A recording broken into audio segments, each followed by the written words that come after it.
empezar todo este proceso de vivir y de amar, pero no se daba una buena condición para encontrarse a su única opción. Claro, era un chico joven y trabajador. Él leía libros del valiente y luchador. Siempre rebosaba de auténtica bondad, y en que le sobraba una sola cualidad. Inteligencia. ¿Dónde la meto? ¿Dónde la escondo? Inteligencia. Dime qué hago para ser tonto. Tengo un problema, veo el mundo como es y no puedo verlo como todos al revés.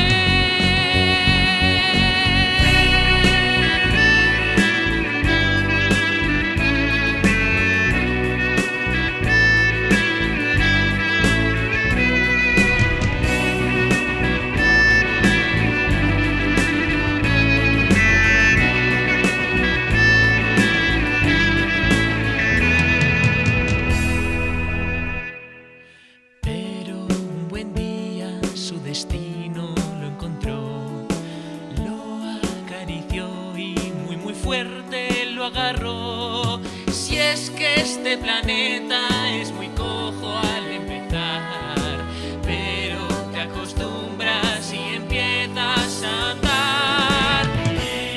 Inteligencia. ¿Dónde la meto? ¿Dónde la escondo? Inteligencia. Dime qué hago para ser tonto. Tengo un problema, veo el mundo como es y no puedo verlo como todos al revés.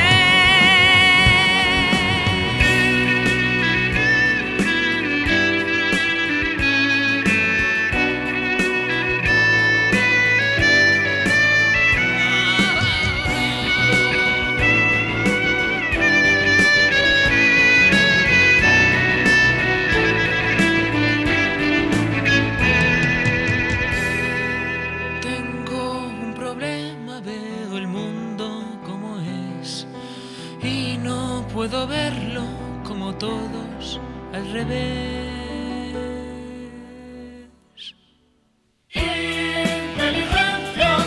¿Dónde la meto? ¿Dónde la escondo? Inteligencia. Dime qué hago para ser tonto.